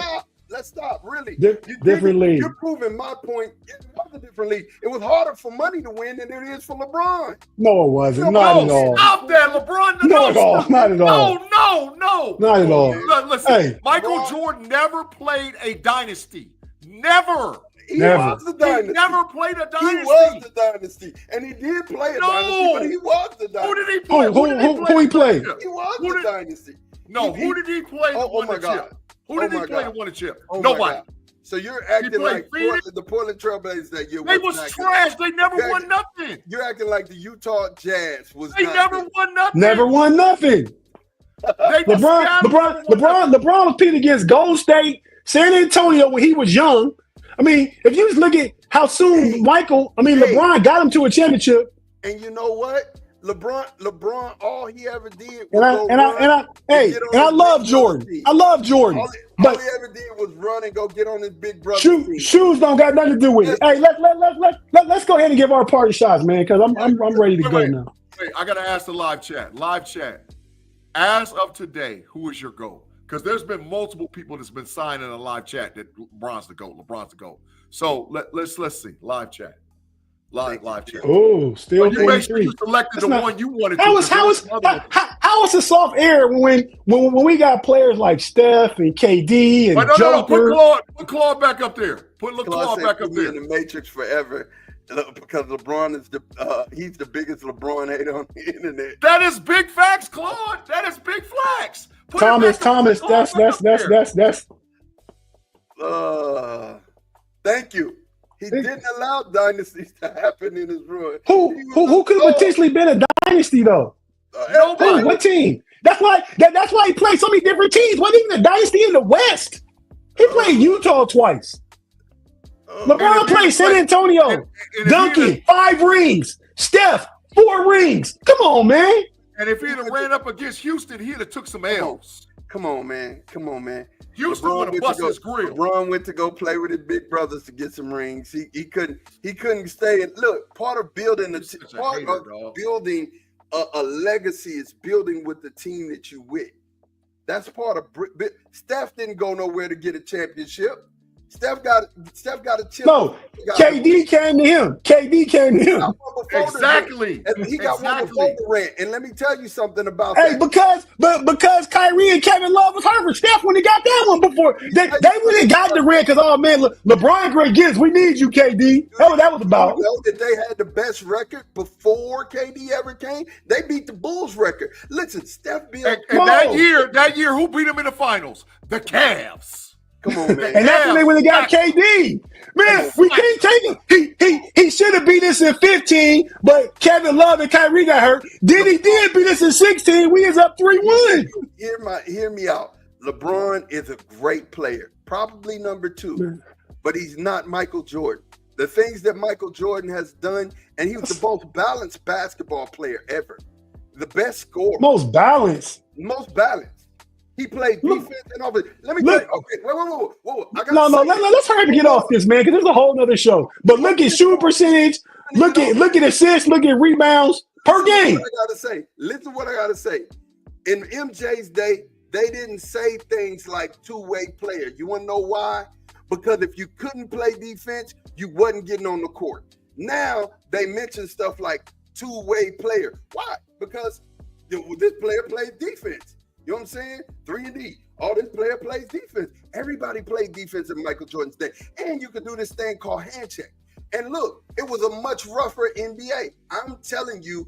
That's why Jordan was such a great defensive player, because he can hand check. He can get his big long arm out there, hold Joe Dumars at bay. That's why he was a great defensive player. Not only reason why, but that was one of the things he had for him. And he had Dennis Rodman, Scottie Pippen, and Ron Harper, so he could freelance on the defensive end every time. Oh, big facts there, Big G. Stop. Man, Big G, that might have been the realest thing you said all show. Not that that's the only real thing you said, but the players that he had. That's the fact, Jack. I love Thanks, it, Big G. Hey, I love it, you guys, man. I love talking this subject, but let's go ahead and let's get our parting shots, man. Who you want to go first? Tate, give me your parting shot, bro. All right, well, I need about 4 or 5 minutes here for what I got. Cook. Go ahead. So, we talked about basketball. We talked about March Madness. We talked about all that stuff, right? Because that's what we talk about. I want to go a little bit, no Diddy, a little bit deeper. I want to give flowers to some people close to me, some friends close to me, that impact young people's lives every day in school systems, right? First person I want to shout out is Miss Kendra Giles. She's a friend of mine. She actually at the time had year 2019 had got tested to give me a kidney. Everybody watched know I had a kidney transplant about 4 or 5 months ago. She got tested, was a positive match. We were going to do the surgery. Then she was going to be my donor. Shout out to her. I have so much love and respect for her because of her willingness to do that at the time. We got down to 2 days before the surgery, went to our final pre-op at the doctor. Her and her family came stay here. We all went to the doctor together for the final pre-op. And it turned out at the time we couldn't do it. We couldn't go through the surgery for other reasons. So that fell through. But her willingness, and she's been a friend since, man, probably 1990s, over 30 years. But she's an educator up in Michigan. She's actually a school administrator. The way she talks, she be kind of loud with the kids. So I call her the real life Joe Clark. You remember the movie Lean on Me? She's Joe Clark. But she don't need no megaphone though. But hey, I want to say her school, International Academy of Flint, their basketball team is having a great season. They're 19-3. Their record, second place in their conference. They lost one game in conference, the Genesee Athletic Conference up in Flint, Michigan, playing with them Flintstones. Everybody that know about Flint, Michigan knows it's a rough place, right? Facts. I know you know Big G. Yeah. But they're 19-3. Shout out to Coach Kevin Crosby, led them to that record. This weekend they beat a conference rival, I believe it's Atherton. They beat them 75-3. 75-30. 75-30. God, I was about to say, beat the brake shoes off of them. Yeah. Beat the brake shoes. And I follow their basketball team's Instagram page, so I'm kind of invested in because my friend is like one of the administrators at the school. She really impacts the kids and stuff. So I follow her students and their basketball team and stuff, trying to ask about that all the time. 19-3, but the team manager got to play in this game the other day, and he got his first career varsity bucket at the buzzer against Atherton. So that was really big. I mean, he's the kid's name is Nazir Owens. Like I say, he's a team manager. Got in, hit the three at the buzzer. The crowd went crazy. I mean, you know how it is when somebody, even in college, when somebody a walk on or somebody that doesn't get a lot of playing time gets in and gets a basket. This kid's a team manager. I thought he was on the team. He's not even on the team. He dressed, I believe, for the last game. Yeah. But hit a big shot, probably the sports moment of his life thus far. So I want to shout them out. I'm gonna play a clip of the shot from Friday night, and I want to shout out Big G. You know how it goes down. The homie we've had on the show before, guest of the show, Coach Q, homeboy of mine. And shout out to Q. I'm so proud of Q, man. Quincy Simpson in Lima, Ohio. Yeah. Been Lima Senior's basketball coach for probably about going on 10 years now, I probably believe. At least a good 8. But one of the winningest coaches in Lima Senior history, if not the winningest. Always have this boy compete in the state tournament. Gets kids into college athletically and play basketball, and is big on their grades. And, I've known Q for, probably about almost 35, 40 years. And, his brother, Sean, shout out Sean Pugsley, was a good friend of mine coming up, elementary school, junior high, high school. Sean left away, go to college, played in Nevada, Reno, left. And shout out to their big brother, Warren, also was a hooper back in the day. But yeah, so Q was always in trouble as a kid. This is one of them kids, man, always into stuff. But, he's grown up and he's impacted the community, not just the kids at Lima Senior, the coaches, the community. He was a LeBron James AAU coach and has an AAU team in Ohio, has coached pros and everything. And we had him on the show almost 2 years ago now, talking about Sean Foster, call him Baby Sean.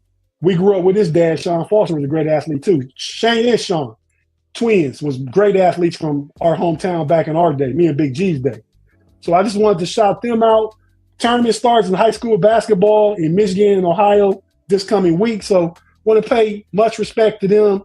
And that's where I'm at with that. So shout out to International Academy of Flint and Lima Senior. And I just want to play this clip that I made real quick.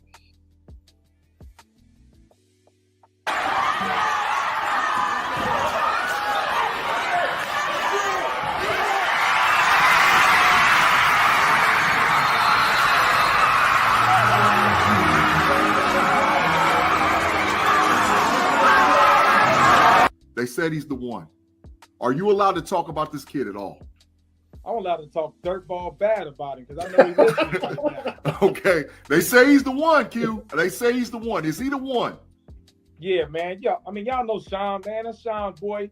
Yeah. You know, Shane and Sean, shout out my bros. Like, my bros. Panther bros. Yeah. You know, baby Sean, man, he's special, man. You know, he's definitely special. You know, mentality is different. You know, his confidence is different. You know, when you know you're good, when you know, he's super, super skilled. Mm-hmm. The game is really slow for him. You know, like the game is really slow. Yeah. And I mean that like easy slow. Yeah. You know, he picks up things right away. IQ is through the roof. You know, I mean, he is special, man. He's got a real glass ceiling, man. He could be the one. You know, I don't necessarily like. There's a few guys that I said that are pros. Like yo, this kid's a pro. I never said that about my own son. I said it about Tyler. I said it about a couple of my AAU guys, Darius Basley. Yeah. And the guys that I said was going to be pros have been pros. I think Baby Sean, he could be a pro. You know, obviously there's some things that he gotta continue to grow at, continue to get better at. I believe he could be a pro. You know, that didn't change how I'm going to coach him.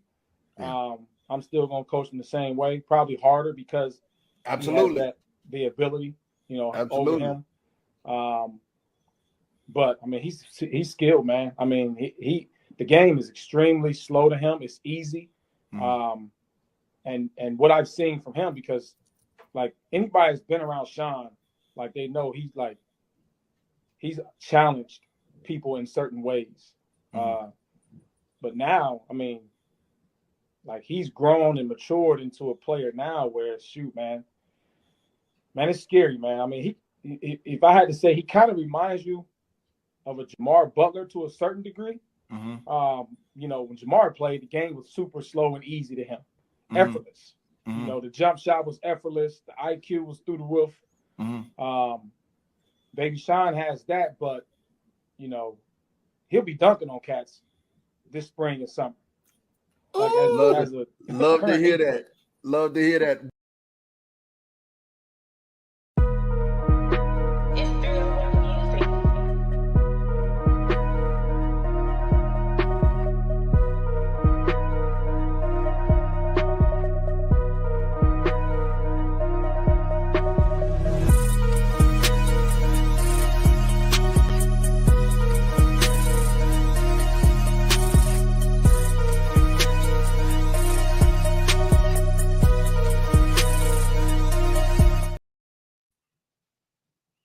Yeah, man. So, you know, just wanted to share those thoughts as we enter the high school basketball time of year for the tournaments and stuff.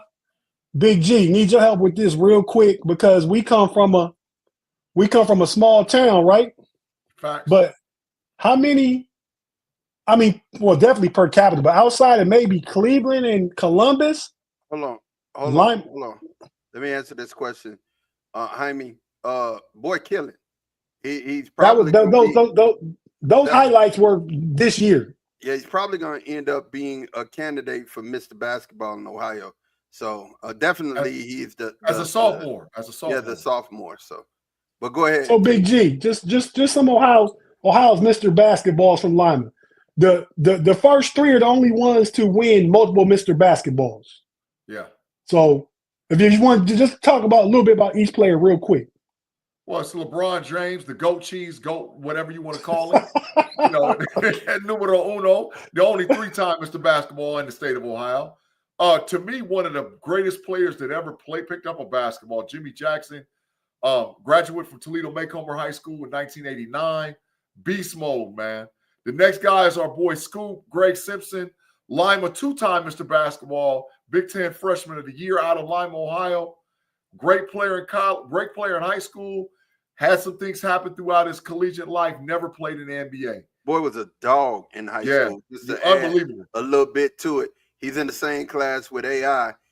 He's got some highlight film. There's some It's highlight some film going around. It's some 5-star camps back in the day when they had 5-star camps.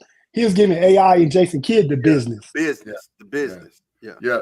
Next guy is Aaron Hutchins, also a Mr. Basketball from Lima, Ohio, from Lima Central Catholic. Outside of him having, I'm not going to put his business out there, but there was some physical things that happened from his health standpoint that stopped him from going to the NBA. But this kid was a ball-dominant guard at under 6 foot tall, led Marquette on multiple runs, was a conference player of the year from Marquette University, and outside of the health issues, would have played in the league. Beast mode. Another kid, Jamar Butler from Lima Shawnee High School. Beast, same pedigree, same ball-dominant guard. You heard Quincy took Ohio State to the Final Four. Correct. Started point guard with Greg Oden, Mike Conley, he was the starting point guard on that team. So Conley actually played 2. He played the point guard. He started, right? Big time player at Ohio State University.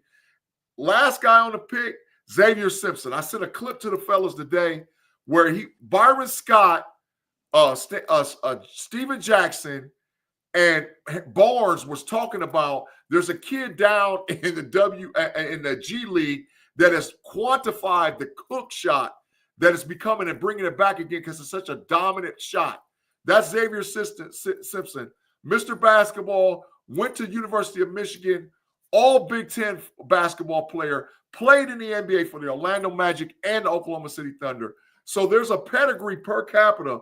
There's 4 kids right there since 1992 that has won Mr. Basketballs from Lima. And we're on our way to get our 5th one with Sean Foster, bro. We're on our way. That's what I was getting at.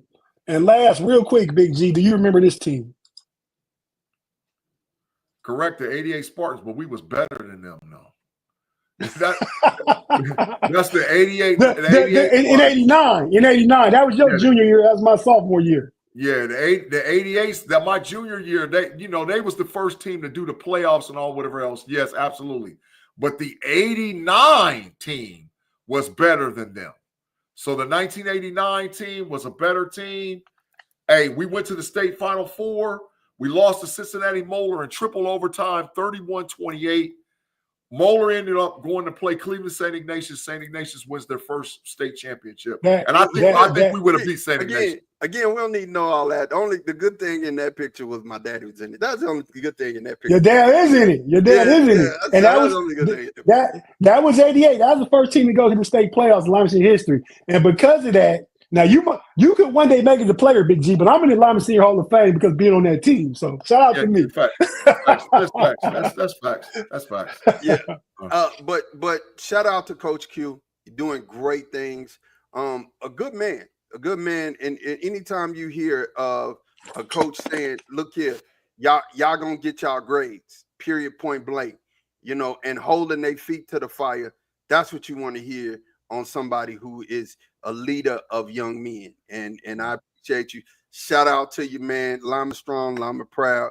Go ahead, G, with your closing shot, your parting shot. Man, thanks again for all of y'all rocking with us on Sunday, man. We appreciate it. Everybody that comes on the show, man, we have so much fun with the KnoItAllz podcast, man. And we wouldn't have a show without you guys. So, yes, we begged and plead to get us to the KnoItAllz, get us to the 1K subs.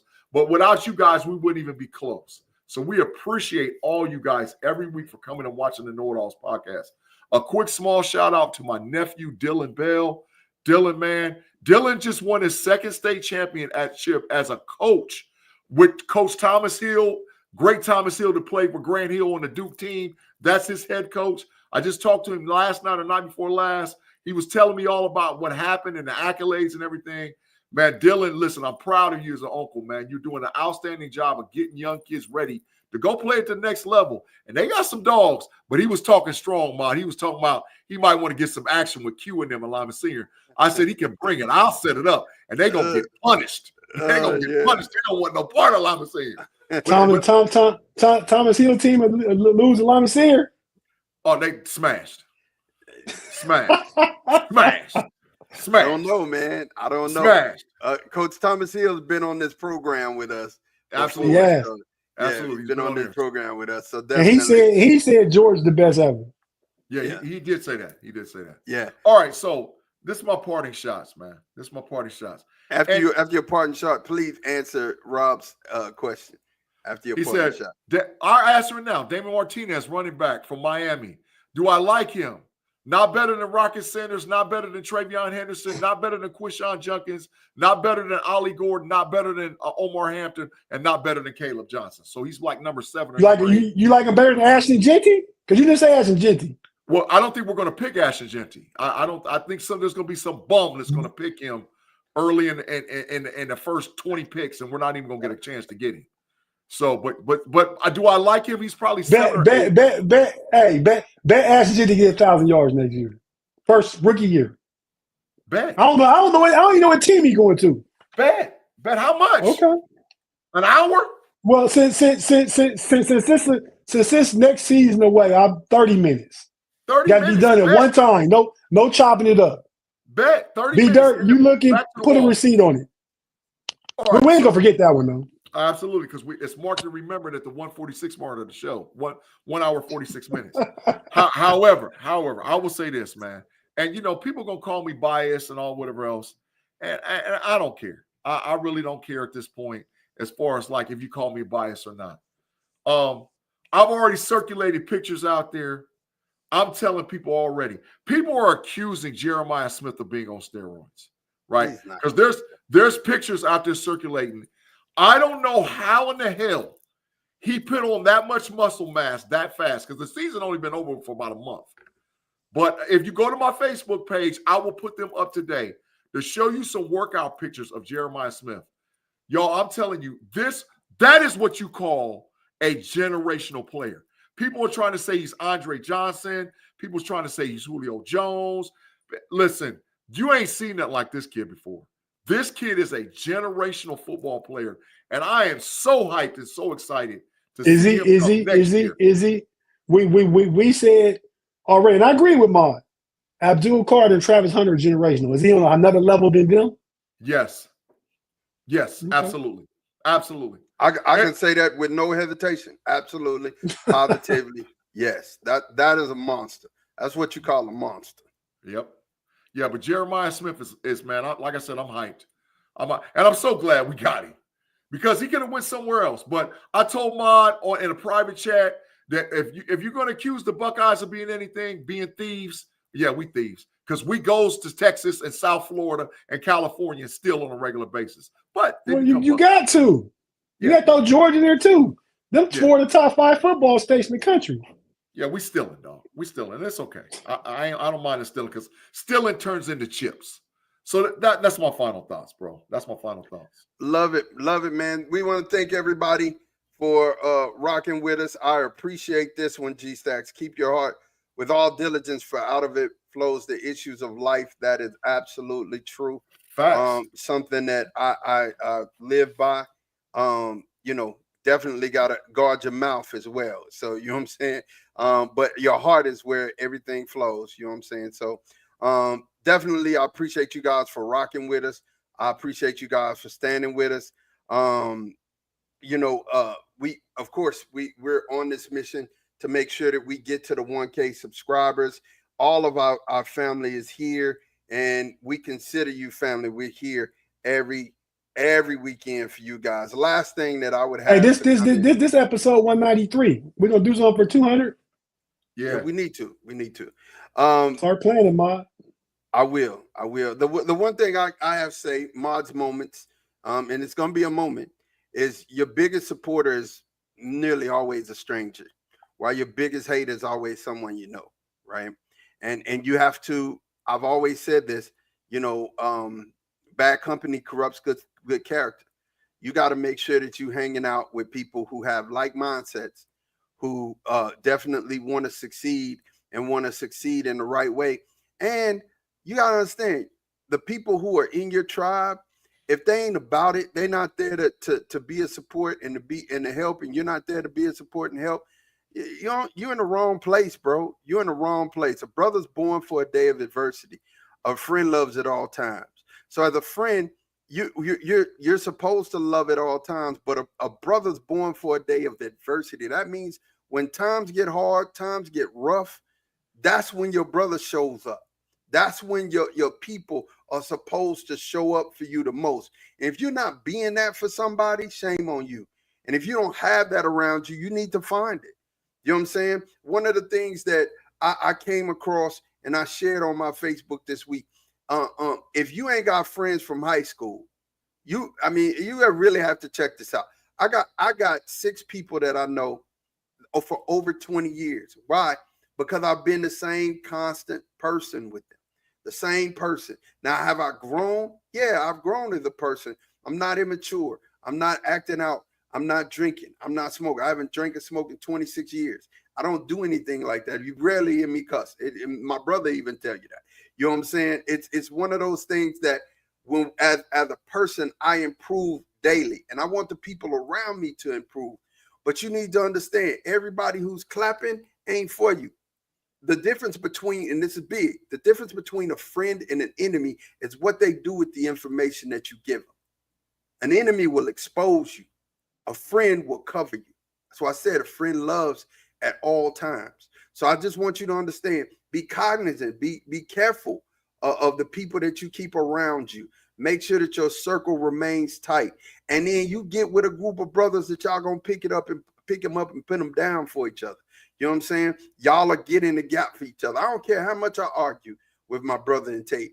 You know, this whole thing that we've started, I protect it over us. Like I protect our relationship, but I protect the product as well, because you know we're going someplace, and I'm not just going there for me. I'm making it there with them. And if you can't have a destination that you're striving for and pushing for and going for, and you can't get it with your people, it's a problem. And B-Dirt is an extension of that. Pay is an extension of that. You know what I'm saying? Tim, an extension of that. We got people who are attached to this program. Afton, you're an extension of that. We got people who are attached to this program that we care about, and we're pushing for y'all. We love doing what we do on Sundays. You know what I'm saying? Look, I just had ear surgery, and I'm here. I'm here just, you know, having an allergic reaction at the same time, but I'm here because I wanted to be with y'all today. So definitely, we appreciate you guys for coming out. That's March Moments. We appreciate y'all for sticking with us. You know, we here. We're almost 2 hours in. Got our Know It All shirts on. The team is in the building. Definitely, you guys got anything to say before we get out of here? No, I'm good, dog. I'm good. Combine week. Go ahead. Combine week, great show. Shout out again to those people and all professionals that impact young people and make a difference in your community. We definitely appreciate you. Again, shout out Coach Q and Miss Giles in Flint, Michigan. We appreciate you guys and everybody that works in that capacity. The capacity of helping people. Maya just helped us out a lot just with his message right there. You know, it refocuses things, recenters things. So we appreciate everybody that makes a difference. Yeah, man. He said, Rob Lightfoot said, all I want from the Easter Bunny this year is DJ Reed, Justin Fields, Tyron Smith, and Darius Slayton. You can keep Tyron Smith's ass on the bench. I'll take I'll take the rest of them. Now. Hey, yeah, I like Becton. Yeah. Well, listen. All I know is that it's time to sign Justin. But hey, man, I know he's out here trying to figure out, you know, what kind of money he can fetch. I just hope that the Steelers are not.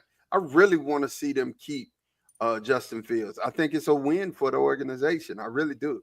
I think it's a win for the organization.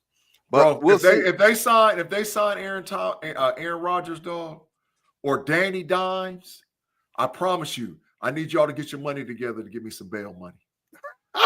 I need y'all to get y'all bread together to give me some bail money because I'm making a trip to Pittsburgh, Pennsylvania. Oh my God! And what you gonna do? You gonna fight Mr. Rooney? Because Tom to put hands on you. I'm starting from Rooney and working my way down. It's gonna stop right there, Rooney. Unless you take Khan first. Might have a chance at Khan and Tomlin. You stop going around. I'm trying to get all the way to the water boy, dog. I'm going one hitter quitters, dog. One hitter quitters. I'm knocking somebody clean the out.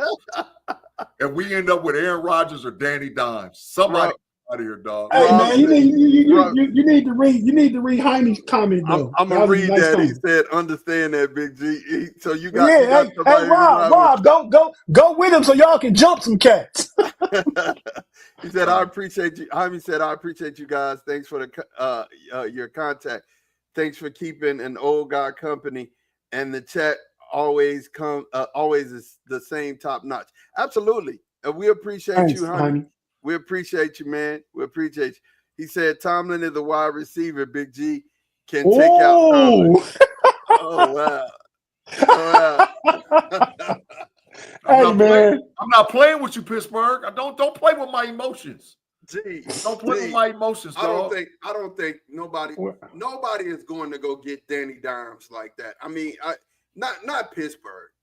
Why would you go get Danny Dimes? Who that'll make sense. Do the rampage start, Big G, as soon as Justin Fields is not kept? Yep.